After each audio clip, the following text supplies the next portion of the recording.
cómo no, agradeceros la participación. O sea, me quedo asombrada de que haya 111 personas que hayan estado contestando y realizando las tareas que voy encargando, ¿vale?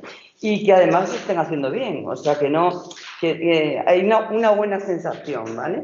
Tenéis que estar pendientes porque es verdad que hay veces que Esto es una locura, ¿veis? Esto es una locura total. Vale. Bien, os decía que agradezco muchísimo que estéis haciendo las tareas, que veo que además las estáis haciendo bien, es decir, que me parece, aunque vosotros sois los que vais a hacer el cálculo, porque os he colgado ya las soluciones con la fórmula de corrección para que podáis ver hasta qué punto ese tema está superado ya y pasamos al siguiente, ¿vale? O si tenéis que, por ende, tener que dedicarle un poquito de tiempo durante las Navidades al repaso y demás, porque no parece que esté del todo bien fijado, ¿vale? Eso quiere decir que va bien, pero que tenéis que recibir siempre un correo electrónico. Yo procuro contestar a cada uno de los que me enviáis tareas. Si por alguna casualidad no habéis recibido un correo confirmatorio de que he recibido la tarea, entonces debéis poneros en contacto conmigo a través del correo electrónico para mencionármelo y que veamos cómo hacerlo, porque eso es porque, a ver, en alguna ocasión lo que ha ocurrido es que en vez de poner una L, ponéis una I minúscula, o sea, una I mayúscula, y entonces va a un profesor que se llama Isidro Martín, que no sé quién es ni qué es lo que imparte, pero que tiene que estar hasta exactamente, eso es. Vale, bueno, nos vamos a ir, quiero recordar que nos dejamos 2 diapositivas sin ver, ¿vale? 2 o 3. Vale. Vimos las dimensiones, vimos los niveles de análisis. Nos quedamos en los paradigmas, ¿verdad? En los paradigmas de investigación que utiliza la psicología de la motivación, quiero recordar. ¿Sí? ¿Niveles tampoco lo vimos? Vale. Pues nos vamos una para atrás, un momentín, y vemos también los niveles, pero muy rápido, porque el tema 3 es más denso. Ya entramos en materia puramente de psicología de la motivación y es un poquito más denso, ¿vale? Bien, los niveles de análisis, pues lógicamente uno va a ser...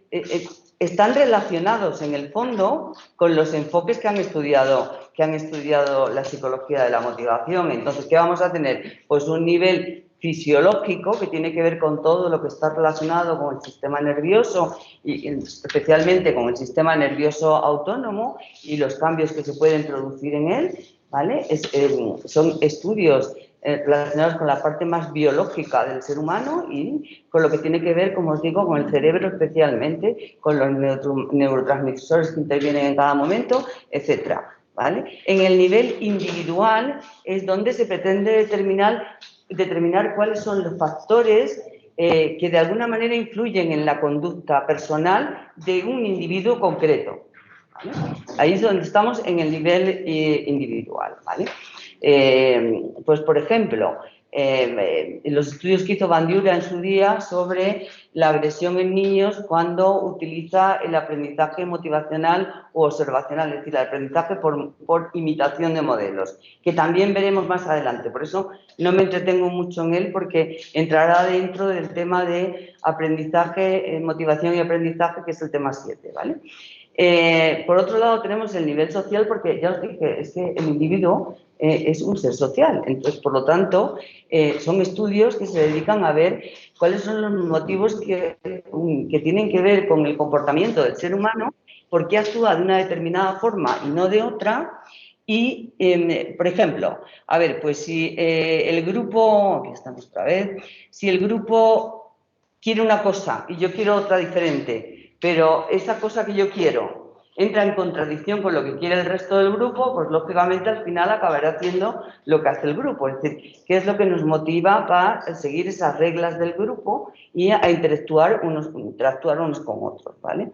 Y luego, en el nivel filosófico, pues es donde andamos ahí buscando los porqués, donde el trabajo que se hace no es científico, y por lo tanto tenemos pues, autores de corte más humanista, como pueden ser Maslow y Rogers, que Rogers ha trabajado, y lo veréis, en otras asignaturas, incluso con teoría, con trabajo con intervención terapéutica, donde lo que se hace es dejar que el propio individuo, mediante un cuestionamiento socrático, es decir, mediante preguntas que le vas haciendo, él mismo vaya llegando a encontrar la solución, ¿vale? Pero este tipo de métodos, como os digo, están lejos de ser científicos, pierden la sistematicidad que requiere el método científico, ¿vale? Pero bueno, interesantes también. Ya os he dicho que en ningún momento elegir uno significa tener que renunciar a ninguno de los otros, ¿vale? Es decir, que son importantes todos y cada uno de ellos. Estos. Vale.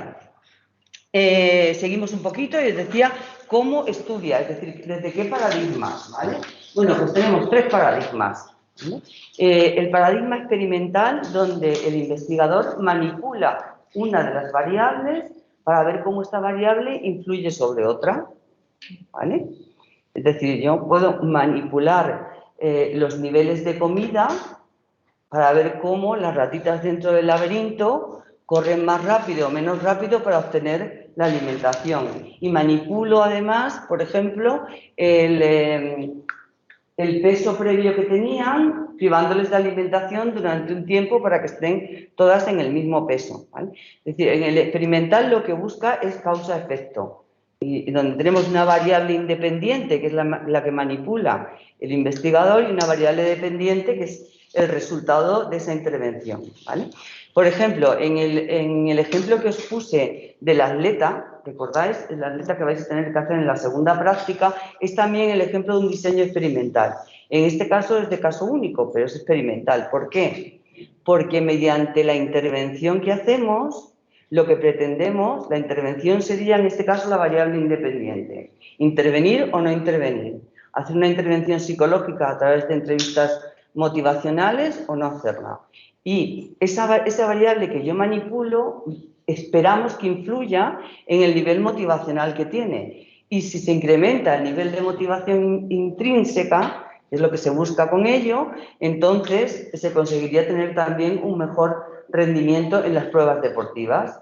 Luego se trata de un modelo o un estilo en el que un paradigma en el que la manipulación de una variable por parte del investigador esperamos que tenga una influencia dentro de la otra variable, ¿vale? Ejemplo muy sencillo, porque yo sé que esta parte os cuesta un poquito.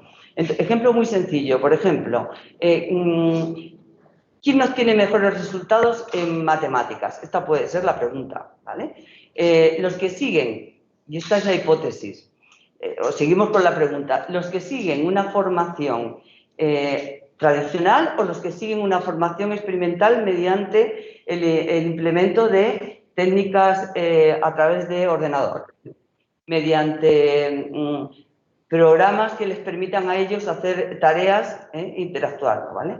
Bueno, pues lo que tengo que hacer es juntar 2 grupos, ¿vale? Coger 2 grupos de alumnos de la misma a los que imparto la misma materia, y a unos los pongo en un aula donde van a seguir el método tradicional, el método que seguía siempre. Y con los otros voy a hacer, en el otro grupo, voy a hacer y instalarles ordenadores, tablets, etcétera, para que puedan seguir mediante este método más experimental. Al final, ¿qué es lo que tengo que ver? El rendimiento que han obtenido en matemáticas. Es decir, mido primero el rendimiento que tenían al inicio, veo si los 2 grupos son más o menos equitativos, manipulo la metodología que voy a seguir de estudio y luego, una vez manipulada, observo si hay alguna diferencia en el rendimiento, que sería la variable dependiente, ¿vale? Bien. Madre mía.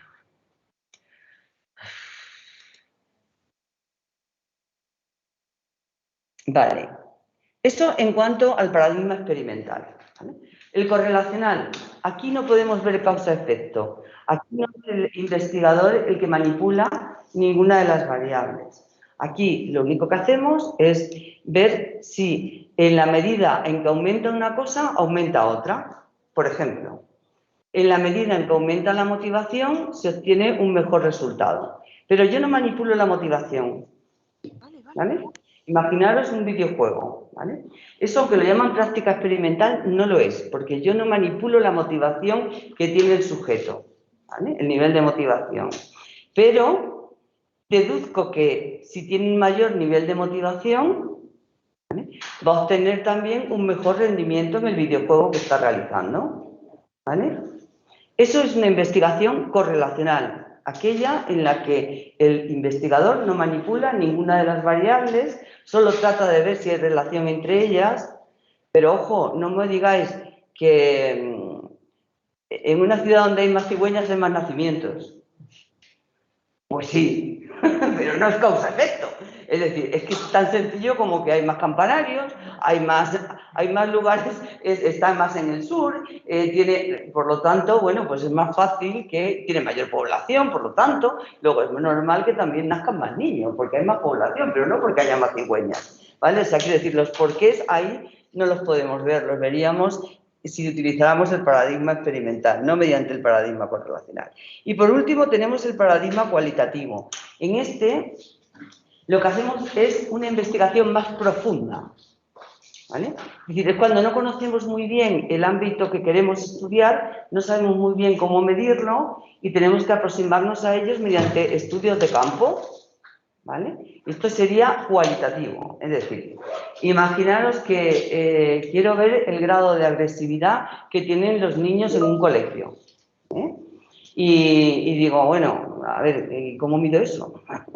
A ver, ¿cómo mido yo el grado de agresividad? Entonces, como no sé muy bien cómo medirlo, lo que hago es que me infiltro dentro, hago una observación, me infiltro quiere decir que es una observación presencial, ¿vale?, de cómo se comportan en el patio escolar, pero sin que ellos noten que yo soy un agente que les está observando, pues si no, ya no tendríamos los resultados que esperamos, ¿vale? Y entonces observo todos los comportamientos que se van dando en el juego o interacción entre los niños de una determinada edad y empiezo a hacer un ranking de cosas que he observado, ¿vale?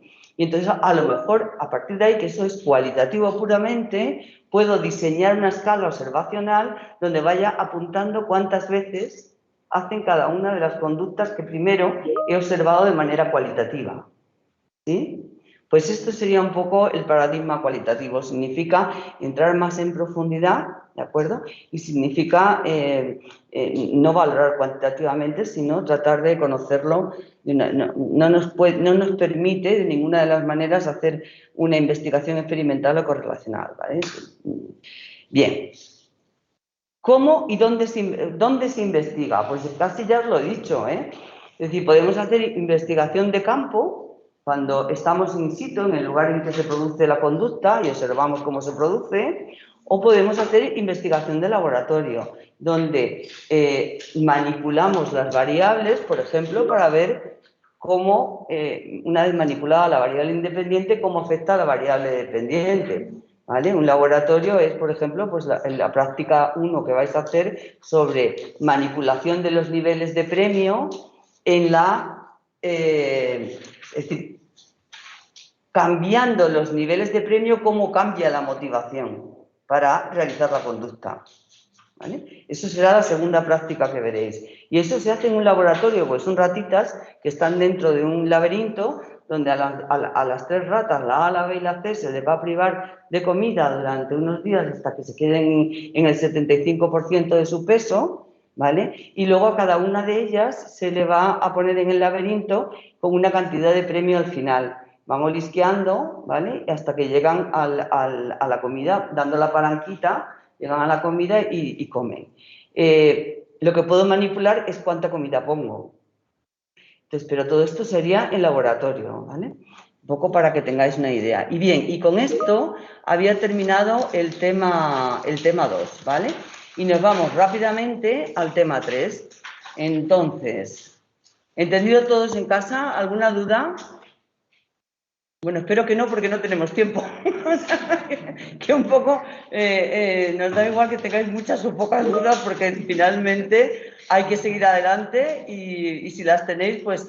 una cosa que no os he dicho bien y que no os he explicado, y es que cuando tengáis una duda sobre un tema concreto, que todos los que estáis en casa y los que estáis aquí, os acordéis que hay un foro para cada tema y que el equipo docente responde continuamente a ellos. No me lo planteéis tanto a mí, sino plantearlo directamente, porque además el que os responde es el que ha escrito el tema. Entonces, ¿entendéis? Es mucho mejor que el que os lo responda yo incluso. O sea, cualquier duda en el foro correspondiente. Y ahora, sí, vamos con el tema 3, que ya nos queda poquito tiempo, pero hay que intentarlo, ¿eh? Hay que intentarlo. No puedo irme arrastrando de un tema para otro. Sí, hay algún grupo de WhatsApp aparte del foro, pero eso lo dejamos para que me lo preguntéis por correo electrónico, porque si no, no damos la clase, ¿vale? Y lo siento, de verdad, pero es que no queda otra. Yo quisiera dedicaros todo el tiempo del mundo, pero no puede ser, ¿vale? Bien, hemos visto primero que era la psicología a grandes rasgos, para centrarnos un poquito en qué entendemos por el estudio de la psicología. Después hemos estado viendo en el tema anterior y que acabamos de terminar, que es la psicología de la motivación. También muy a grandes rasgos, ¿vale? Ahora ya vamos a entrar en materia de verdad, ¿vale? Vamos a entrar hablando del proceso motivacional. Que para hablar del proceso motivacional vamos a necesitar previamente conocer algunas cosas. Por ejemplo, vamos a necesitar conocer qué es activación. Ya hemos dicho que la motivación nos pone en marcha, lo cual quiere decir que nos activa, ¿vale? Pero nos pone en marcha ¿para qué? ¿Hacia dónde? Bueno, pues hacia dónde es la dirección. Son los dos componentes que tienen de alguna manera la motivación. Por un lado, la activación de ponernos en marcha y por otro lado, hacia dónde voy a ir para conseguir lo que quiero, ¿no? ¿Cuál es la conducta final, ¿vale? Luego veremos cuáles son los determinantes de la motivación para... Ay, madre mía.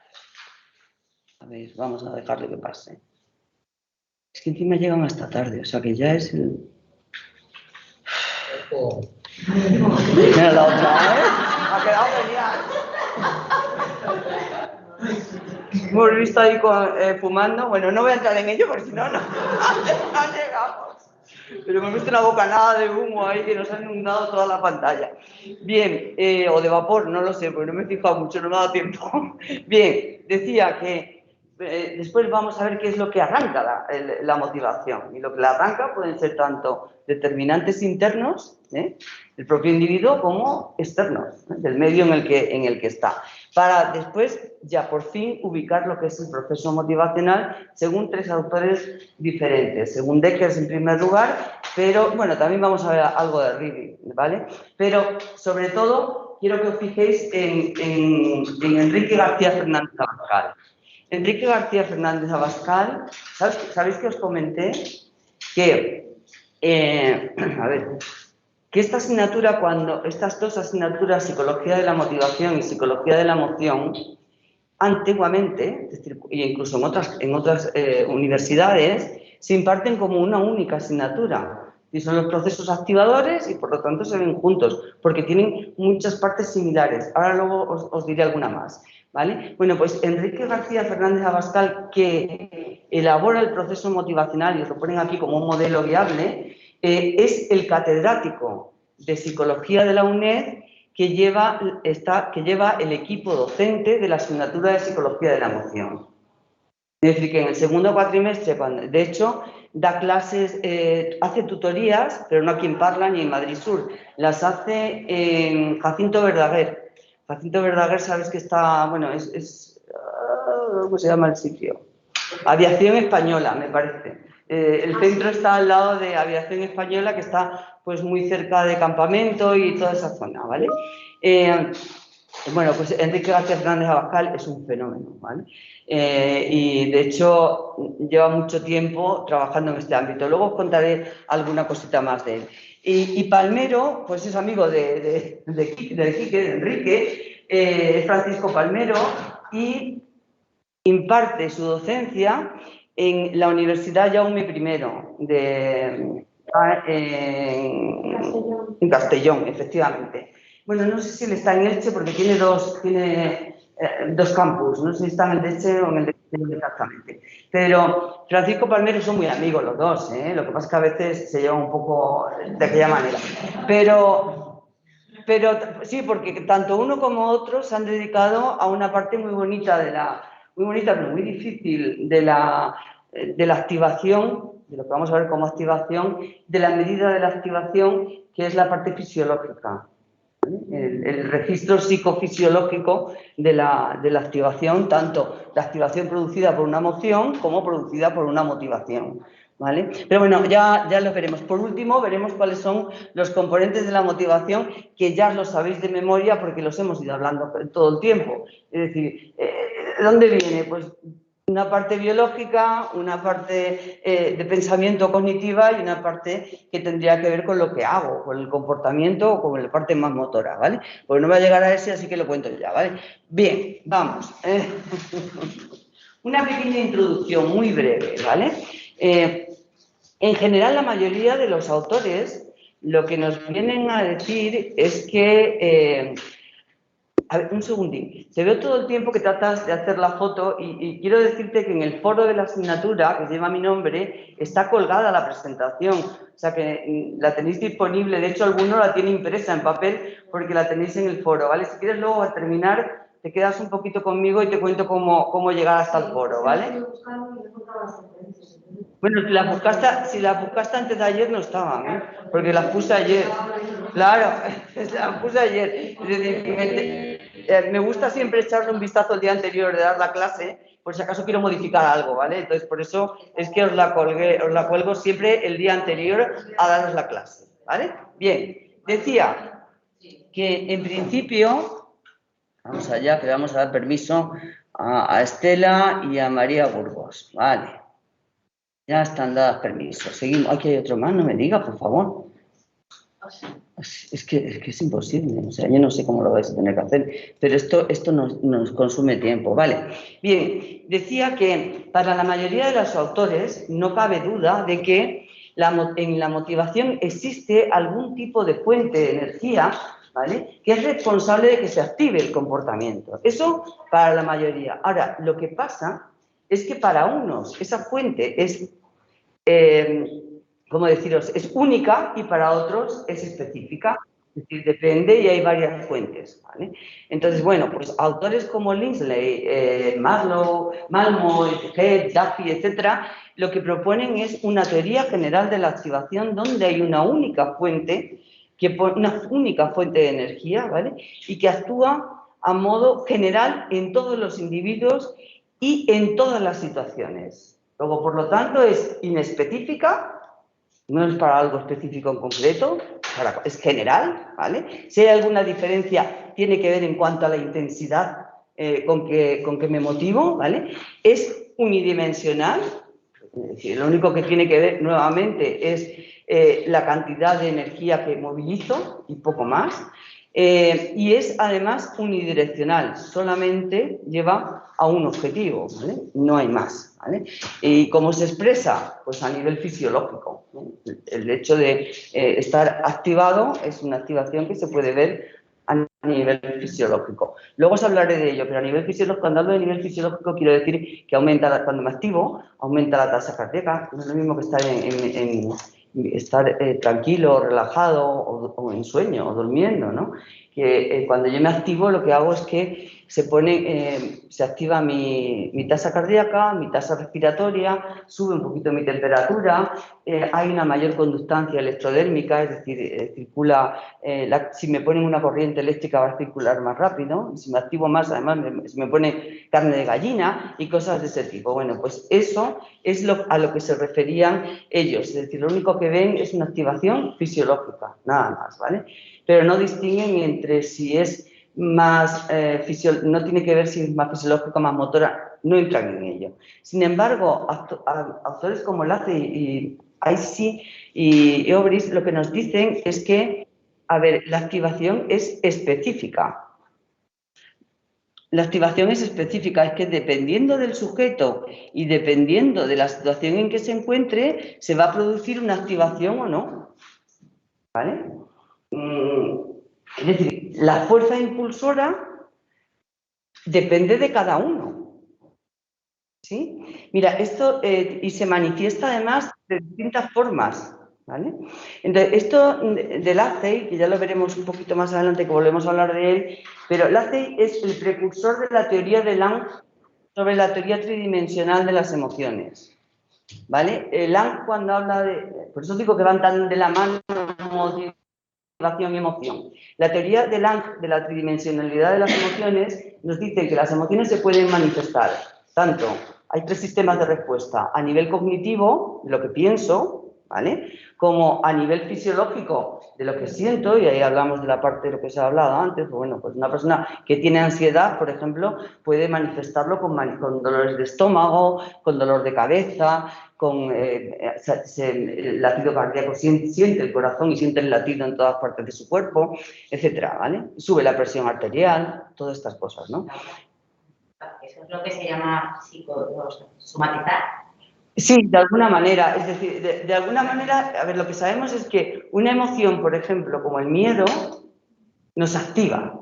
¿Por qué? Pero es ancestral, ¿eh? Tiene un componente genético. Es decir, es ancestral porque si no tuviéramos miedo a un león y saliéramos corriendo, nos comía. ¿Sabes? Entonces, quiero decir que esa activación es necesaria para que se realice la conducta. Ya os dije el otro día que no hay conducta sin motivación. ¿Vale? Pero ojo, puede haber que no haya conducta y sí haya motivación. Eso quiero que lo tengáis claro también. Es decir, puede sonar el timbre de mi puerta, ¿vale? Y yo decir, tengo que ir a abrir la puerta. Pero digo, a ver, por eso entra la parte cognitiva. Y digo, a ver, si mi hijo, si Juanjo, está ahí en la habitación, en la cocina, que está al lado de la puerta de la entrada, antes que él. Y entonces decido no moverme, ¿vale? Pero porque he reinterpretado la situación y he decidido que no voy a emitir ninguna conducta a pesar de que haya alguien esperando en la puerta que se le abra la puerta, ¿vale? Y la primera iniciativa mía sería de ponerme en marcha. Sí, hay una pregunta en la sala, un momento. ¿Sí? Habla fuerte para que te oigamos. Bueno, otro ejemplo de eso puede ser el bloqueo por el miedo. Efectivamente. Mirad, lo iba a poner un poquito más adelante, pero lo pongo aquí mismo. ¿Habéis visto a los conejos cuando les llega la luz de los faros de un coche? ¿Vale? Se quedan parados. Pero tendrías que ver ojo, el que se queden parados a nivel motor no significa que estén parados a nivel, que no estén activados, ¿vale? Es decir, su tasa cardíaca puede estar a 100, su todo demás, pero se quedan, hay bloqueo y entonces no se mueven. Eso quiere decir que hay una desincronía entre el sistema de respuesta fisiológico y el sistema de respuesta motor, que lo vamos a ver un poco más adelante si soy capaz de avanzar. Bien, bueno, pues esto es lo que... Hoy en día lo que se entiende más es a que hay una activación específica, lógicamente, ¿vale? Y que tiene una especificidad situacional, pues, por supuesto, hay situaciones que me activan más y otras que me activan menos.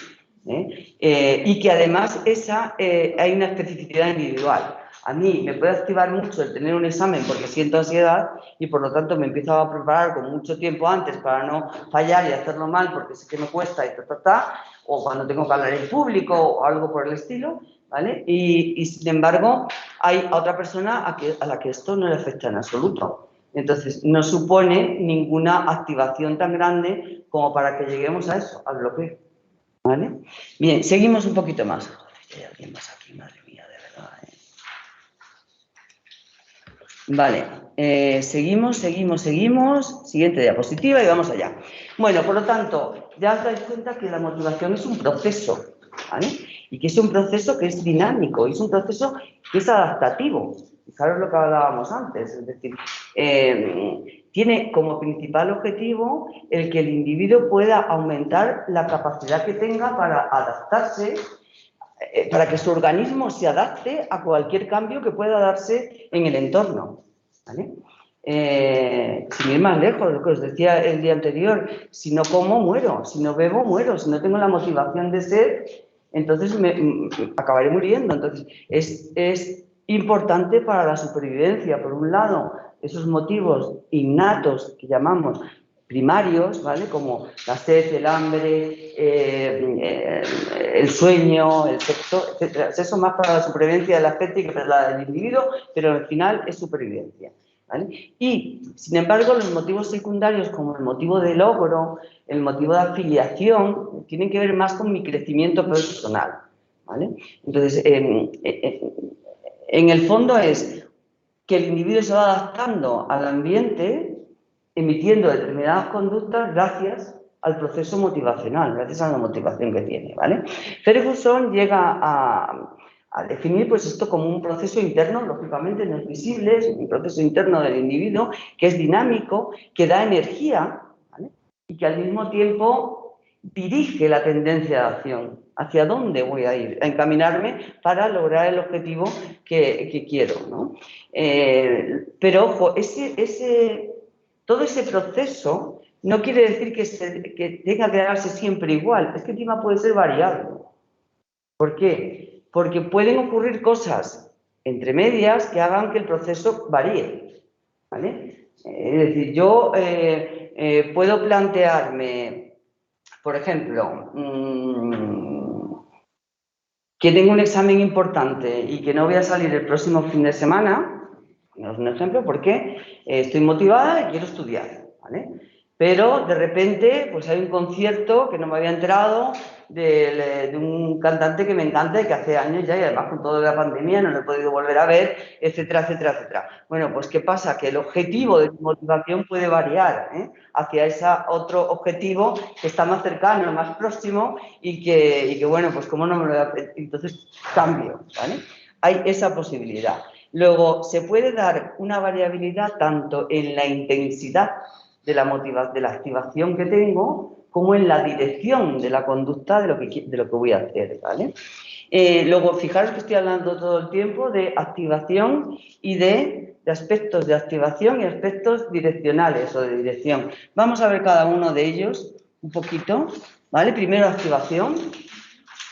Es la que da energía, es la que dinamiza, ¿vale? Es la que es responsable de que se inicie la conducta y que se mantenga, porque si eres persistente y tienes mucha motivación, vas a continuar iniciando la conducta, y también la que cuando baja la activación desaparezca la conducta, ¿vale?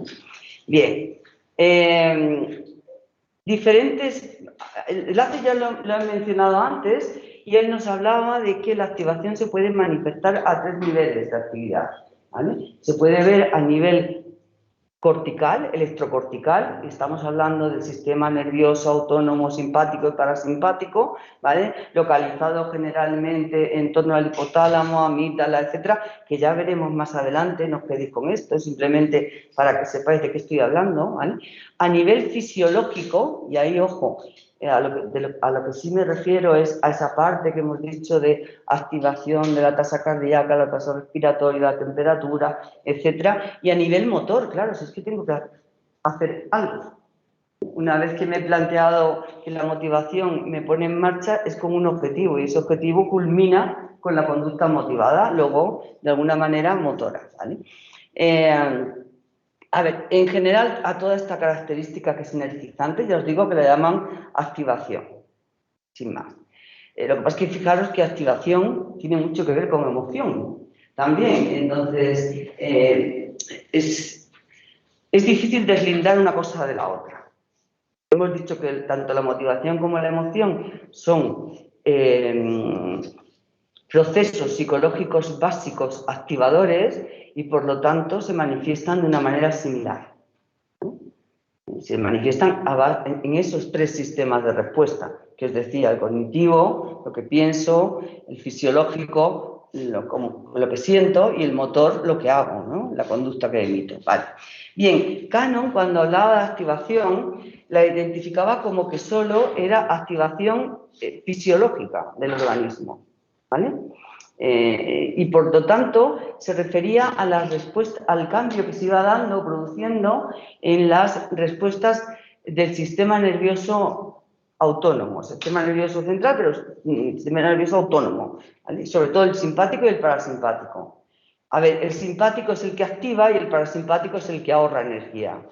El simpático es el que, ya lo veremos, porque cuando hay veces que es interesante reducir el nivel de activación y entonces lo que se produce es, el que entra en juego es el parasimpático, porque es el que de alguna manera hace que economicemos energía, ¿vale? Para que la tengamos disponible cuando el simpático se active y entonces sí tengamos que dar una respuesta, ¿vale? Aquí, pues veis lo que os decía, la principal función que tiene es preparar al organismo para poder afrontar cualquier situación en la que se pueda ver envuelto, ¿vale? En distintas situaciones y distintas demandas. Bueno, ya no sé ni por qué no lo veo, pero voy a tirar. Bien, ¿qué características tiene la motivación o la activación dentro de la motivación? Pues cosas que ya hemos visto. Por un lado, que activa la conducta e inicia la conducta, ¿vale? Es la que pone en marcha, nos pone en marcha para que se produzca al final la conducta motivada, ¿vale? A ver, que como os decía antes y como dicen Petri y Goldberg, hay veces que hay motivación pero no hay conducta. La motivación precisamente lo que hace es que no haga nada. Si ya mira a mi hijo, me quedo aquí tranquilita, que estoy muy a gusto viendo una peli, ¿vale? Entonces, puede ser que ni haya motivación, pero no haya conducta y por lo tanto no sea observable, ¿vale? Directamente, que es lo que nos manifestaban ellos. ¿Cómo veo que también hay activación? Porque persiste. Si la conducta persiste, si la conducta continúa, si se insiste en el comportamiento que se está realizando, puedo decir que hay una activación. Si dejo de hacerlo es cuando ya diríamos que probablemente la activación ha finalizado, ¿vale? Entonces, bueno, pues normalmente, a ver, lo que nos decía Beck en el 2000 es que también depende de las opciones que hayan disponibles para realizar la conducta. Lo que os decía antes, si tengo que hacer esta conducta, si estoy motivado para hacerla, pero de repente me aparece otro objetivo más próximo, que me gusta más, que me atrae, porque al final se trata de lo que me atraiga, lo que voy a realizar, ¿vale? Y de las consecuencias que espero que tengan esa conducta para mí. Luego, todo eso va a hacer que pueda variar de un objetivo a otro y deje de persistir en esa y me enfoque a otra conducta diferente, ¿vale? Por supuesto, como no, la intensidad. Es decir, la activación se traduce también en intensidad. Siempre a una mayor intensidad hay una mayor motivación, ¿vale?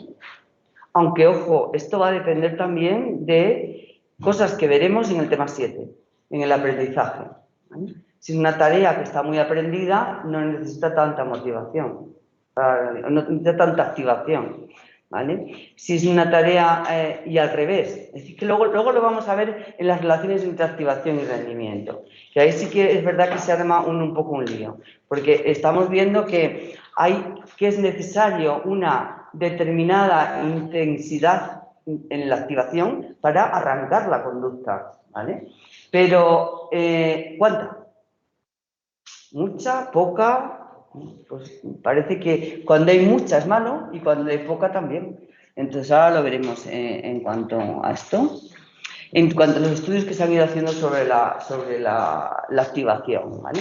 En primer lugar, bueno, pues lo que os decía, lo que nos decía Ferguson, que esa activación puede variar, que varía efectivamente de momentos en que estamos en relajación, pues desde el sueño más profundo hasta el momento de máxima alerta, ¿no? De máxima vigilancia, porque hay que hacer algo y tenemos otra vez, pues el estado. Tengo que estar súper concentrado y súper motivado y súper activado para hacer el examen lo mejor posible, pero no tanto que llegue a bloquearme. Lo que veremos en la siguiente, ¿vale? Conductualmente, a lo que hace referencia es que hay una mayor, cuando estamos más activados, lo que se produce es una mayor amplitud, es decir, damos respuestas más amplias, duran más y son más frecuentes, ¿vale? Mientras estamos activados, ¿vale? Luego, alta activación significa que vamos a tener respuestas más frecuentes, más duraderas, ¿vale? Bien, por otro lado, a nivel fisiológico, ahí era lo que yo os contaba, ¿no? Que normalmente la activación se tiene que ver con un aumento de la actividad fisiológica. Cuanto más activado estoy, más actividad fisiológica tengo, ¿vale? Sobre todo esa actividad fisiológica se asocia con el sistema nervioso autónomo, el simpático y el parasimpático, como os contaba antes, ¿vale? Y de eso dan fe, pues, el electrocardiograma, ¿vale? O, por ejemplo, la tasa cardíaca o, sin ir más, la presión arterial, ¿vale? Cuando todos habéis oído de personas que les van a medir la tensión y les sube la tensión en el momento. ¿Por qué? Porque tiene lo que se llama tensión de bata blanca. Es decir, que tú puedes tener la tensión súper bien controlada, pero el hecho de que te lo vaya a medir un profesional y que eso implique que quizás tengas que tomarte una pastilla de por vida, ¿vale? Hace que en ese momento te dispares, ¿no? ¿Vale? Bien. Vale. Además, otras medidas que se han tomado, aparte de la tasa cardíaca, como os digo, del electrocardiograma, pues bueno, pues también el electroencefalograma, ¿vale?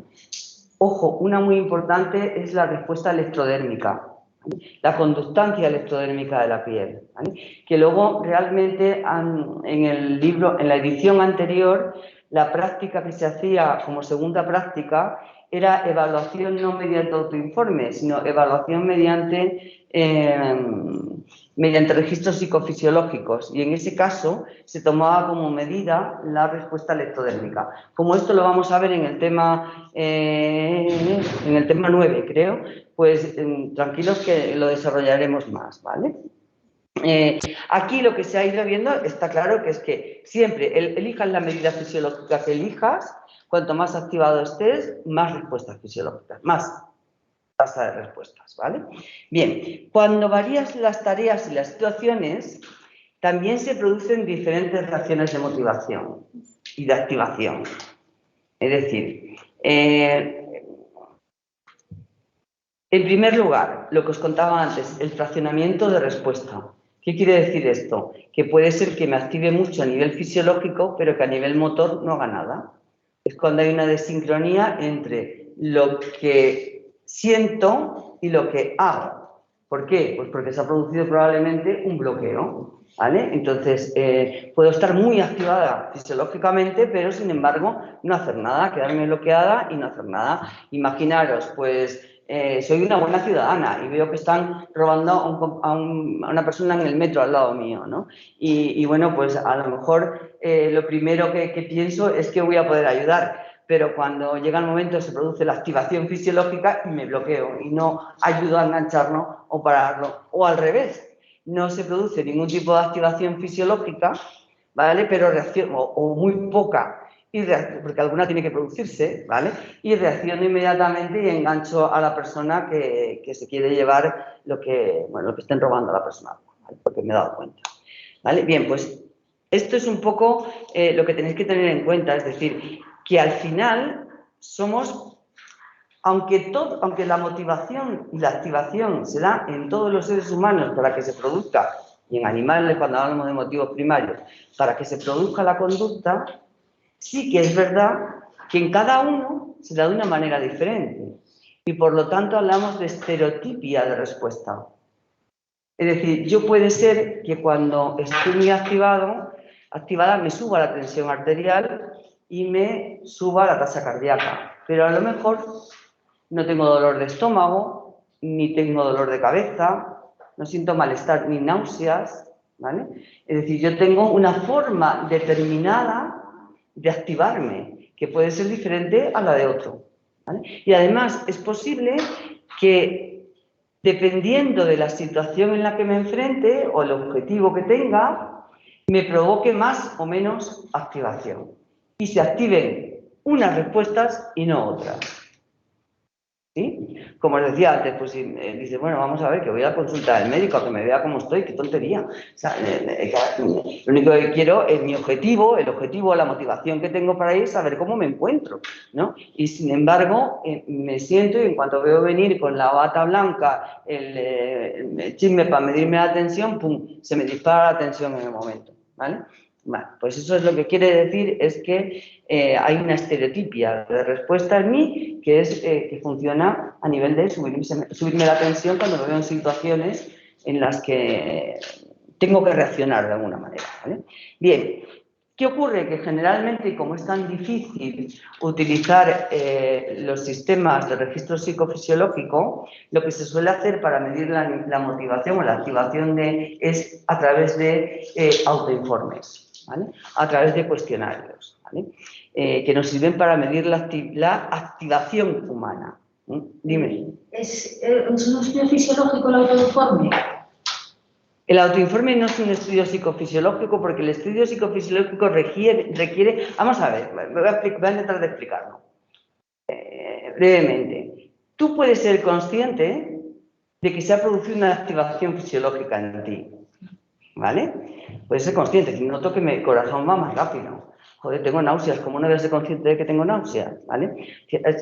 Hay una activación que me está produciendo unas reacciones o respuestas fisiológicas, ¿vale? Y soy consciente de ellas. ¿En qué medida? No, porque si no lo puedo hacer mediante escribiendo y te cuento, no te puedo decir si mi tensión arterial ha subido de 12,3 a 14,5. Eso solamente lo puede hacer una medida de registro psicofisiológico, ¿vale? Ahora, sí que es verdad que los autoinformes pueden decirme algo que no me pueden decir nunca los registros psicofisiológicos, lo que pienso, lo que piensa el individuo. Es decir, mide muy bien todo lo que tiene que ver con... Es que no hay otra forma de conocer lo que piensa un individuo, salvo que preguntándoselo. Entonces, eso es lo que es un autoinforme. Un autoinforme es un cuestionario, ¿vale? Entonces, si yo le pregunto, me va a contestar sobre lo que piensa, lo que tal. A ver, me puede contestar también sobre lo que ha sentido y me puede contestar también sobre lo que ha hecho. Otra cosa es que me diga la verdad o no, intencionada o no intencionadamente. Que puede ocurrir, ¿vale? Eso puede ocurrir. Entonces, hay veces que se hace de manera inconsciente, por deseabilidad social y sin darte cuenta estás diciendo algo que a ti no te... pero que crees que le puede agradar escuchar a la persona o que es políticamente correcto, ¿vale? Entonces, pero vamos, lo que más se utiliza de verdad al final es porque es más sencillo, es el autoinforme, porque al final, aunque sea una medida, la única medida que tenemos de los pensamientos, ¿vale? Sí que es verdad que de manera secundaria puede medir también lo que haces y lo que sientes, ¿vale? A nivel fisiológico, ¿vale? A ver, una pregunta. Sí, dime. En el estudio conductual hablabas que era a más activación, más respuesta. No sé qué, en el libro dice que eso según humano, pero en el dice más activación, menos respuesta. Hay que verlo. Ahora lo vamos a ver en la siguiente diapositiva, que son estudios muy claros sobre activación y rendimiento. Pero el concepto general es... El concepto general es que la relación es lineal, que siempre que se da activación hay rendimiento, perdón, hay respuesta fisiológica, ¿vale? Vale, vamos allá. Al mismo tiempo quería hablaros detalles que lo que hace es diferenciar entre una activación que es energética, me pone las pilas, que me hace fluir, que me hace hacer las cosas bien, porque me gusta, porque me agrada, que tiene que ver con cosas positivas, y hay una activación tensa. Esa tiene que ver más, pues eso, pues cuando no me queda más remedio que hacerla, ¿por qué? Porque me han amenazado, o tiene que ver con que lo estoy pasando mal, pero hay que hacerlo y no queda más remedio. Y esa activación, ¿sabes? Por ejemplo, cuando sentimos ansiedad ante los exámenes y nos tenemos que examinar, sería una activación tensa, ¿vale? Ahora sí vienen los estudios que se han realizado más en relación a la activación y es lo que tienen que ver con el rendimiento, ¿vale? Donde efectivamente lo que vienen a decirnos es que siempre tiene que haber un cierto nivel de activación, un cierto nivel de motivación para que haya rendimiento. Si no, no hay rendimiento, si no, no hay conducta, ¿vale? Entonces, hasta ahí muy bien, pero ¿cuánto tiene que haber de activación para que el rendimiento sea bueno? Por supuesto, depende de cada individuo, ¿vale?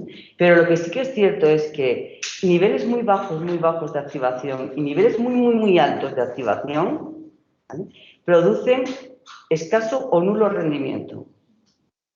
Si no estoy motivado, porque no me pongo en marcha. Si estoy muy motivado, porque me bloqueo. O sea, muy motivado, muy activado. Imaginaros, pues yo qué sé, mira, estoy tan activado que he buscado las llaves 50 veces en la casa, pero no se me ha ocurrido mirar justo donde las dejo todos los días. Entonces me he recorrido la casa de 100 veces, pero es una activación excesiva que tiene un mal rendimiento. Sin embargo, si tengo un nivel de activación óptimo medio, pero óptimo, que es lo que llamamos, bueno, lo que dice ese nivel óptimo que está intermedio, me va a permitir estar más lúcida y, por lo tanto, recordar que siempre dejo las llaves en tal sitio y que ahí es donde las voy a encontrar. No las voy a encontrar. Es el primer sitio donde tengo que ir a mirar. Luego ya veré si me he despistado y me las he dejado en la chaqueta.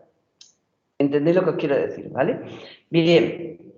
Esto es la ley de Jerkes-Thompson, por ahí por el 1920, o sea, hace un montón de años que él ya descubrió que la activación y el rendimiento estaban relacionados, pero ojo, no significaba siempre que fuera una relación lineal, monotónica, es decir, así, sino que lo que se daba es una relación curvilínea y de U invertida, ¿vale? Que es la que estáis viendo en el gráfico, ¿vale? Luego, poco a poco, se fueron dando cuenta de que, ojo, ¿qué nivel es más? ¿Dónde está el nivel óptimo? Bueno, pues que es que va a depender mucho de la tarea, del tipo de tarea que se haga y de la dificultad que tenga la tarea, ¿vale? Si yo estoy con una tarea que es monótona a morir, es que no necesito activarme, ¿vale? Es decir, si la dificultad es mínima, no, al contrario, si la dificultad es mínima, perdón, voy a necesitar mucha más motivación para hacerla, o para activarme. ¿Por qué? Pues porque es tan monótona que me aburro, entonces lo dejaría de hacer, ¿vale? Si la tarea tiene una dificultad aceptable, tampoco que sea tan difícil que no la pueda acometer de ninguna de las maneras, pero tiene una dificultad, supone un reto. Como os acordáis, hemos dicho que el ser humano se mueve por retos personales, de crecimiento personal, etcétera, etcétera. Luego, los retos le vienen bien, pero siempre que estén a su alcance, ¿vale? Y en ese caso necesitamos menos motivación para hacerlo, ¿vale? Porque como es algo que ya de por sí nos gusta y nos apetece, pues no necesitamos tanta activación para poder realizarlo, ¿vale? Luego, bueno, hay estudios posteriores en los que no se acaban de poner de acuerdo muy bien en qué y cuánto y qué cantidad, pero sí que sepáis que en un nivel de activación exagerado, o sea, que hay que activarse, pero no tanto como para bloquearse y no tener un rendimiento adecuado. Bien. Vale, vámonos con la dirección, que era el otro componente junto con la activación de la motivación, ¿vale? Estábamos hablando de que la dirección es importante porque es lo que al final es lo que nos permite predecir si hay una motivación o no. Hasta que no realiza la conducta, hasta que no se dirige hacia la conducta que va a realizar, no podemos predecir si hay motivación o no, ¿vale? Entonces, la única forma de poder, de alguna manera, ver si hay motivación o no es que haya una conducta, y para eso tiene que haber elegido la dirección en que quiere ponerse. Luego, seleccionar los objetivos o metas, ¿vale? Es importante porque es hacia dónde va a dirigir la conducta, ¿vale? Eso ya os lo he contado, es un índice motivacional, lógicamente, porque nos permite predecir esa conducta, ¿vale? Y luego, pues mira, abarca tanto objetivos que están determinados genéticamente como los que están determinados de manera más psicológica, si queréis, ¿vale? Objetivos más secundarios y más típicos del comportamiento humano, ¿vale? Por ejemplo, voy a un buffet, tengo hambre y si hay muchas cosas para elegir, pues el que me está viendo desde fuera no sabe, hasta que no tomo la decisión y elijo, no sabe cuánta hambre puedo tener, ¿vale? Pero, sin embargo, si hay una sola cosa en el menú para poder tomar, si me la tomo inmediatamente ya está determinando que tengo un motivo de hambre. Se puede predecir que tengo un motivo de hambre, ¿vale? Ahora lo vamos a ver un poquito más, ¿vale? Bien. Luego, en general, los organismos están siempre en un estado continuo de motivación, ¿vale? ¿Por qué? Porque siempre hay algún objetivo hacia el que dirigirse, ¿vale? Siempre hay algo que nos... Aunque sea decir, voy a ver la tele, eso ya... Quiero descansar, voy a descansar. Tengo que tener la motivación para descansar y decidirlo, ¿vale? Luego, conseguir esos objetivos determinados que nos podamos plantear va a depender sobre todo del esfuerzo, ¿vale? De la persistencia y de la dedicación, lo que yo le dedique. Quiero probar psicología de la motivación. Bueno, estoy haciendo las tareas. No, pues tengo que persistir en hacer las tareas porque eso me va a ayudar a poder después superar el examen con mayor facilidad, ¿vale? Bien. Tiene que ser relevante para el sujeto. No solamente es esfuerzo, persistencia y dedicación, no, también tiene que ser relevante para mí el resultado que voy a obtener, ¿vale? Y estar dispuesto, además, a ponerme en marcha para obtener ese resultado, para dirigirme hacia ese objetivo. Luego, hay dos variables que intervienen totalmente en que se consigan o no los objetivos, en que nos pongamos en marcha, en que nos mantengamos fijos en la idea de hacer, ¿vale? Fijos en la idea de mantenernos en la conducta que hay que desarrollar, en esforzarnos. Y esos son, por un lado, ¿qué expectativa del resultado espero obtener? O sea, ¿qué es lo que espero conseguir cuando obtenga ese objetivo? Cuando haya, si la expectativa del resultado es bueno, es decir, si yo creo que una vez lo haya alcanzado el objetivo, el resultado va a ser óptimo para mí y satisfactorio para mí, pues lógicamente voy a persistir más en el desarrollo de ello, ¿vale? Por otro lado, si me atrae, es importante para mí conseguirlo. Si es importante para mí conseguirlo, seguramente, porque me atrae, porque me gusta, seguramente voy a ponerme a ello con mayor motivación, cuanto más atractivo sea, ¿vale? Bien, esto, ¿alguna pregunta? Sí, dime. Es que no me queda clara la diferencia entre direccionalidad innata y la activación. Que si es de manera innata, ¿por qué no es activación? Si no decidir. A ver, porque la activación lo que hace es iniciar y mantener, pero ¿hacia qué? Exactamente no. Por ejemplo, una innata, que es un bebé que... Justo, pues un bebé, no sabía por dónde iba, pero vamos, yo me lo imagino. Un bebé que tú lo que buscas es el pezón constantemente. Entonces, lo que pasa es que, claro, el objetivo no es chupar un dedo, es chupar algo que me dé alimentación. O sea, es que genéticamente tú eliges el pecho, me da el dedo. No. El hecho de mamar es lo El hecho de mamar es lo innato, ¿vale? Y cuando la adicionalidad supone que cuando estoy chupando algo que no me da alimento, entonces paso y me voy a buscar otro sitio. Pero el reflejo de succión sí lo tiene. Entonces, la activación, ¿qué sería? ¿El reflejo de succión en ese caso? Claro, la activación. Elegir uno u otro, eso es. En el fondo es, tengo un buffet y ¿qué elijo para comer? ¿Vale? Eso es lo que estamos hablando si tengo hambre, ¿vale? Y en este caso pues le pasa igual, es decir, es verdad que es un reflejo innato y es verdad que nacemos con ese patrón fijo de comportamiento, que es la búsqueda activa de succionar y de encontrar el alimento, pero también es verdad que podemos dirigirnos a lugares donde no se obtiene ello, por muy parecido que sea. Y entonces vamos, bueno, pues eso, que no me entretengo más, no sé ni qué hora estamos, quiero correr, pero me veo que, bueno, determinantes de la motivación, ¿vale? Los hay internos, como hemos hablado ya de que hay motivación interna y motivación externa, pues tenemos los internos y los externos, ¿vale? Igual que os hablé un poquito de que había motivación intrínseca, que está motivada por lo que a mí me gusta, por lo que yo quiero, por lo que yo deseo, y hay motivación extrínseca, que está bien, que tiene que ver con lo que voy a obtener después, es decir, si me van a dar un mayor salario, si voy a tener unas vacaciones mejores, etc. ¿Vale? Entonces, motivos extrínsecos. Eso hace que tengamos determinantes también que son internos y determinantes que son externos, ¿vale? Los determinantes internos, ¿vale? El primero y más principal, lógicamente, es la herencia, es lo que hablábamos antes, ¿eh? Es la herencia, es la parte genética, ese es el más principal. Lo vemos hasta en la conducta sexual, es decir, aquí habían dos enfoques diferentes, que es a lo que tú te referías, al enfoque instintivo y al fisiológico. El instintivo es que se acumula la energía necesaria como para tener que empezar a succionar, y el fisiológico tiene que ver más con los cambios que se dan en mi cuerpo para que se ponga en marcha la conducta, ¿vale? Segundo lugar, la homeostasis. se supone que a nivel fisiológico el organismo interno tiene que estar en un equilibrio. Entonces, si hay necesidades, si hay carencias, ¿vale? Lo que se busca es restablecer el equilibrio, ¿vale? Y por eso es un determinante de la motivación. Si yo tengo un desequilibrio hídrico, ¿vale?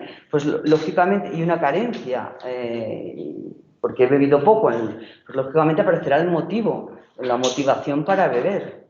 ¿Sí? ¿Vale? Bien, pues a esto es a lo que se refiere, es decir, a que tengamos lo que se trata de conseguir el equilibrio homeostático. Por otro lado está uno que tiene que ver más con porque esto les pasa igual, a los dos anteriores valen igual para los humanos que para cualquier tipo de ser vivo, ¿vale? El que no lo es tanto es el crecimiento potencial, hasta dónde puedo llegar. El ser humano está predeterminado o determinado o motivado para alcanzar los mayores logros que pueda, ¿vale? Por eso aquí esto es tan importante en el motivo de logro, ¿no? Como motivo secundario, estaría más relacionado con los motivos secundarios, ¿vale? Luego lo vemos en un cuadrito que os he preparado para que veáis qué tipo de motivación está más relacionado, qué tipo de determinante interviene más según el tipo de motivo, si es primario o secundario, es decir, si es innato o es adquirido, ¿vale? Bien, y por último los procesos cognitivos, es decir, si yo no interpreto la información que recibo, evidentemente no hay posibilidad de motivación, ¿vale? Entonces determina el que yo perciba, el que yo interprete y el que yo decida ponerme en marcha a través de los procesos cognitivos de atención, pensamiento, etcétera, ¿vale? Bien. Vale. Determinantes externos, pues aquí el más importante es el aprendizaje, que ya lo he comentado varias veces, ¿vale? Es el principal, ¿vale?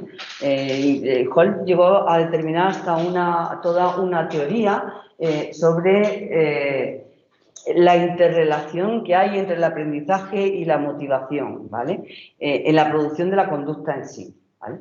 Pero bueno, deciros que la vamos a ver un poquito más adelante, pero cada vez le fue añadiendo más cosas a la fórmula. Entonces, en principio, la fórmula que quedaba bastante clarita, es decir, que bueno, la ejecución que yo realizara en un momento determinado iba a depender del aprendizaje o del hábito que tenía, multiplicado de alguna manera o relacionado con el impulso, el drive, la activación que tenía, multiplicada a su vez por el incentivo o el resultado que esperaba obtener de realizar esa determinada conducta, ¿vale? Entonces, lo malo es que luego le fue añadiendo cada vez más cosas y ahí ya se complicó. Pero como lo veremos cuando estemos en aprendizaje, ya lo explicaré entonces. Pero sí que es cierto que el aprendizaje es el principal motivo que hay, perdón, el principal determinante externo que hay de la conducta motivada, ¿vale? Y hay muchos que dicen también que sin motivación no hay aprendizaje. Ojo, sin motivación no hay aprendizaje. De hecho, lo vemos todos los días los que sois docentes en las aulas. Así que, bueno, seguimos, no me voy a meter mucho más ahí. Hedonismo, bueno, es otro motivo externo, que lo que yo deseo, lo que es externo, lo que a mí me aproximo hacia aquello que me gusta y me alejo de aquello que me disgusta profundamente, ¿no? Es decir, procuro evitar todo lo que me causa dolor y aproximarme a todo lo que me causa bienestar, ni más ni menos. Eso nos sucede, yo creo que a todo el mundo. Aunque luego, pues ese superello, ¿no? Como diría Freud, de vez en cuando la norma, la sujeta tal, haga que no desee tanto ciertas cosas por el bien común de desear otras. Pero bueno, en principio sí que buscamos nuestro bienestar y huimos del dolor y de los problemas. Vale. Vale, y por último la interacción social, ¿cómo no? Es decir, pues ya dijimos que el individuo es un ser social que está en relación con otros individuos y por lo tanto la interacción entre las personas lógicamente es un desencadenante de la motivación, ¿vale? Tiene un efecto motivador. Y luego fijaros que yo he expuesto un poquito, bueno, pues cuáles son los motivos, para los motivos primarios innatos, cuáles son los principales determinantes. Entonces, para los innatos, lógicamente, es la herencia, la genética, ¿vale? La homeostasis, el restablecer el equilibrio, ¿vale? Y el hedonismo, pues bueno, pues lógicamente es un motivo primario, pues, tomar aquella bebida que más me guste en lugar de tomar otra cuando tengo sed, ¿vale?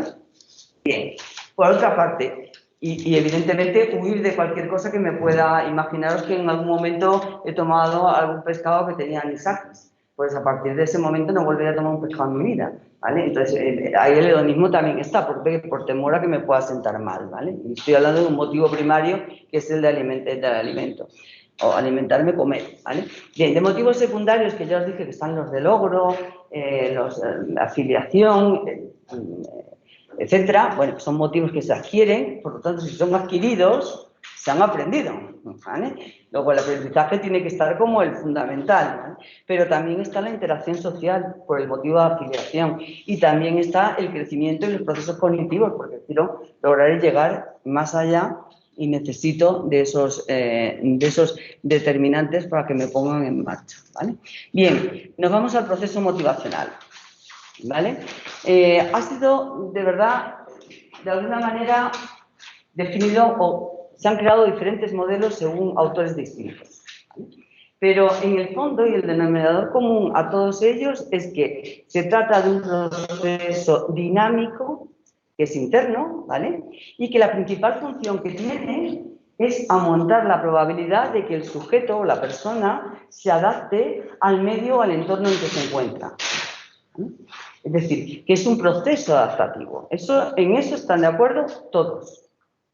Ahora, hay algunas peculiaridades, aunque como veréis, al final todo es muy similar. Por ejemplo, de lo que tenéis que acordar cuando hablemos de Enrique García Fernández Abascal, pues que él introduce la intención como algo importante, ¿vale? Mientras que para Palmero lo que introduce son los dos momentos distintos, donde en un primero va a hablar siempre de la elección del motivo y la toma de decisiones, mientras que en el segundo momento va a hablar de las consecuencias que se ha obtenido durante todo ello, ¿vale? Bien, veamos, voy a ir es que no sé qué hora, no, bueno, esto muy mal, que no tenga yo el teléfono aquí avistado, que yo pueda ver qué hora es. O sea, que me quedan 5 minutos, o 10, vale, vamos allá. Para Riff, ¿vale? Que veis que os he puesto su libro de motivación y emoción por ahí, por si queréis consultarlo en algún momento, ¿vale? Bueno, pues hay una serie de fases para él. La primera sería la activación, ¿vale? Y tiene que ver con las expectativas, es decir, me activo si tengo expectativas de que voy a tener un buen resultado con la opción que me voy a encaminar, ¿vale? Me activo, por lo tanto, en función de esas anticipaciones que hago, me activo o no, y además dirijo mi conducta, ¿vale? Luego, el segundo paso sería, o segunda fase, sería la activación y dirección. Y la tercera fase sería, pues, la conducta en sí, ¿vale? Y la retroalimentación, es decir, ya he dado el paso de valorar la expectativa, he elegido hacer la conducta, la pongo en marcha y después miro a ver si he obtenido los resultados que yo esperaba o no, y si merece la pena mantenerme realizando la conducta porque es interesante para mí. Luego valoro los resultados y las consecuencias que ha tenido, sin más, ¿vale? Luego veis que los más importantes y los modelos que quizá pueden caer más en examen son los modelos de Decker, de García Fernández Abascal y de Palmero, ¿vale? Vale. Aquí os pongo el librito de Decker en el que publica este modelo, ¿vale? Y que es vale. Aquí lo que nos dice es que la secuencia se establece en 3 momentos distintos. Que en primer lugar, Decker dice que primero hay que elegir el motivo, ¿vale? Esa es la primera fase, ¿vale? Se refiere a que se selecciona el objetivo de entre los que van compitiendo entre sí. Irme de fiesta o ponerme a estudiar. Compiten entre sí hasta que, bueno, pues dependiendo de cuál elijo, y todo eso de qué va a depender, pues de la intensidad, de lo atractivo que sea para mí irme de fiesta frente a tener un buen resultado en el examen, va a depender también de la probabilidad que tenga de aprobar a estas alturas ya cuando tengo el examen encima y hay una fiesta, voy valorando, ¿vale? Y dependiendo de todo eso, pues acabo decidiendo hacia cuál me voy a encaminar, ¿vale? Si sé que no he estudiado nada en todo el año y me quedan 2 días para el examen, pues probablemente dices, pues ¿para qué me voy a dedicar a estudiar si no lo voy a conseguir? Entonces directamente me voy a ir de fiesta, ¿no? Vale, pues compiten los motivos por llegar a objetivos para ser conseguidos. Luego está la conducta instrumental. Una vez que se ha elegido uno, ¿cuál es la actividad que tengo que desarrollar para lograr el objetivo? ¿Vale? Y por último, es una vez que se ha hecho que se finaliza toda la secuencia, termina ¿con qué? Con la realización de la conducta consumatoria. Cuando ya por fin lo hago, ¿vale? Sé qué actividades tengo que realizar y ahora lo pongo en marcha, ¿vale? Vale, seguimos un poquito más adelante, vemos el proceso según García Fernández Abascal. Vale, como os digo, para él lo más importante es la intención, es decir, para él hay una serie de determinantes motivacionales que ya los hemos visto, los internos y los externos, y este estímulo, que es un determinante, va a poner en marcha la intención. ¿Tengo intención de responder a ese estímulo o no lo tengo? ¿Vale? Si la tengo, me activo, y si me activo, doy una respuesta en la dirección que más acorde sea. Y, por lo tanto, esa respuesta es la conducta al final, ¿vale?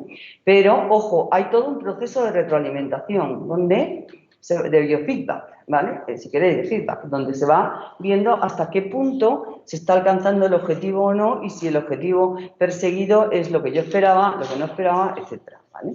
Esto es lo que nos habla, o sea, quedaros con que quien habla, que Enrique García Fernández Abascal nos habla de intención y nos habla de retroalimentación. Son 2 conceptos clave dentro de su modelo, ¿vale? Por último, el proceso motivacional según Palmero, ¿vale? Bueno, Francisco Palmero, veis que os he puesto ahí arriba REME. ¿Y de quién es la REME? Bueno, pues la REME es la revista de electrónica de motivación y emoción. Y él es el editor principal, ¿vale? Es el director de la revista. Entonces, porque le echéis un vistazo, porque está abierta o sea, se puede entrar en Google, poner revista de electrónica de motivación y emoción y automáticamente podéis ver los artículos que están allí publicados, los números anteriores, etcétera, ¿vale? Incluso os da información sobre congresos que están relacionados con la motivación y la emoción y con lo que se ha podido trabajar en ello, o sea que puede ser interesante, ¿vale? Bien, lo que plantea Palmero es lo siguiente, que hay 2 momentos, en vez de los 3 o 4 que planteaban los anteriores, aquí hay 2 momentos. Uno, que es la elección del objeto después de la toma de decisiones, ¿vale? Y un segundo momento, que es la de control del resultado, ver si el resultado es el que yo esperaba o no, ¿vale? Luego, durante el primer momento, se produce una secuencia. Primero, tiene que darse la ocurrencia o la aparición de un deseo, de un estímulo, ¿vale? En segundo lugar, tengo que percibir ese estímulo. Si no lo percibo, no va a haber respuesta posible, ¿vale? De una manera consciente o inconsciente tiene que ser percibido, ¿vale? Pues, por ejemplo, salgo ahora y hace fresco, pues tengo que percibir que tengo fresco para ponerme la chaqueta, ¿vale? Bien, seguimos. Después, una vez que se ha percibido y que se ha dado el estímulo y ha sido percibido, lo siguiente sería la valoración del objetivo, ¿vale? Que decidir si el estímulo es capaz de desencadenar o no una conducta voluntaria y motivada por mi parte, ¿vale? Tomo la decisión en el siguiente paso, ¿vale? Que está basada, lógicamente, pues en la necesidad, en el valor que tenga para mí, en que haya ensayos y errores, si sea más fácil o menos fácil alcanzarlo, hasta que al final me dirijo hacia una meta, ¿vale? Ahí es cuando acabamos en la conducta motivada. Una vez que he tomado la decisión, hago la conducta instrumental, la ejecuto. ¿Vale? ¿Y qué hago después? Pues ya me voy al segundo momento, según él, en el proceso, que sería el momento de controlar el resultado. El resultado va en la dirección de lo que yo esperaba, hay una congruencia entre lo que yo esperaba y lo que he conseguido. ¿A qué se atribuyen las causas? ¿A mí o a otros? ¿Al trabajo que he hecho? Etcétera. Acordaos que el tema atribucional es muy importante. Hay mucha gente que dice, me han suspendido. Hay mucha gente que dice, he suspendido. Entonces, él me ha suspendido generalmente es que la causa de el resultado que he obtenido está en otros, está en el profesor, en el equipo docente, en quien sea, y no en mí, ¿no? Bueno, pues ese es el momento en ese control del proceso cuando hago la atribución causal de a qué se debe lo que me ocurre. Y después, si ha sido satisfactorio para mí, generalizo. Y esa misma conducta la vuelvo a poner en marcha cuando me veo en una situación similar a la anterior, porque sé que me ha sido beneficiosa y he obtenido un buen resultado con ello, ¿vale? Luego ya veis que tanto activación como dirección son procesos que están ahí y que están muy imbrincados dentro de la motivación, ¿vale? Bien, ¿qué me queda? ¿Qué me queda? Bueno, solo esto, pues ya está. Claro, lo conseguimos. A ver, no me lo puedo creer. A ver, los componentes de la motivación al final, ¿vale? Pues los componentes van a entrar en modo de espera de 58 segundos que dice, ahora, hombre. A ver, vale. Bueno, total, lo que viene a decir es lo que ya hemos visto por activa y por pasiva. Es decir, que hay un componente biológico, que hay un componente que son aprendidos, que veremos, que iremos viendo cada uno de ellos, y hay componentes que son cognitivos, que tienen que ver con el pensamiento. Y todos ellos los vamos a estudiar en temas independientes. O sea que les vamos a dedicar tiempo, no tengáis miedo en eso. ¿Vale? Bien, y ahora, pues nada, deciros que los que tengáis que salir corriendo, que salgáis corriendo, y los que, madre mía, La semana que viene tenemos el tema 4, que es el tema de los motivos primarios, ¿vale? De momento, esta semana, procurad entregar la tarea, ¿vale? Ya os pondré mañana otra vez cómo preparar el siguiente tema, y ahora voy a minimizar esto. Una pregunta, me dicen por ahí, vale, venga, pues vamos allá con las preguntas de los que no estáis presencialmente. Tenéis que dejar un momentín que responda, porque es que si no, pobrecitos míos. A ver, ¿puedes abrir el micrófono y decirme la pregunta que tienes?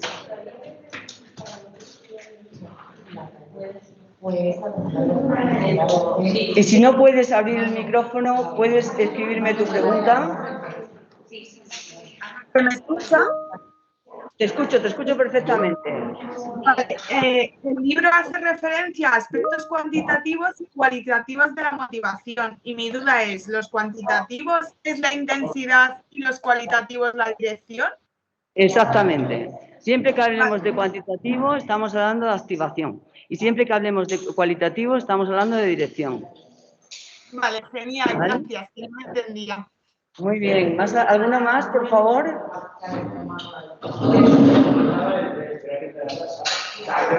Lo de la tarea, ¿cómo puedo realizarla? Ay, no me ha dado tiempo a leerlo. Abre el micro. Espérate, a ver cómo veo el chat. Un segundo. A ver. Vale, dice Cassandra, lo de la tarea, ¿cómo puedo realizarla y cuándo la tengo que entregar? Pues Cassandra, ya me extrañaba no haberla recibido porque sabía que tú estabas pendiente de ello, pero es que no estás entrando en los foros, ¿vale? Entonces debes entrar en la web de la asignatura y dentro de ella en los foros de debate, donde vais a encontrar todas las tareas que voy poniendo, ¿de acuerdo? Y también la solución a esas tareas. Vale, si alguien tiene problemas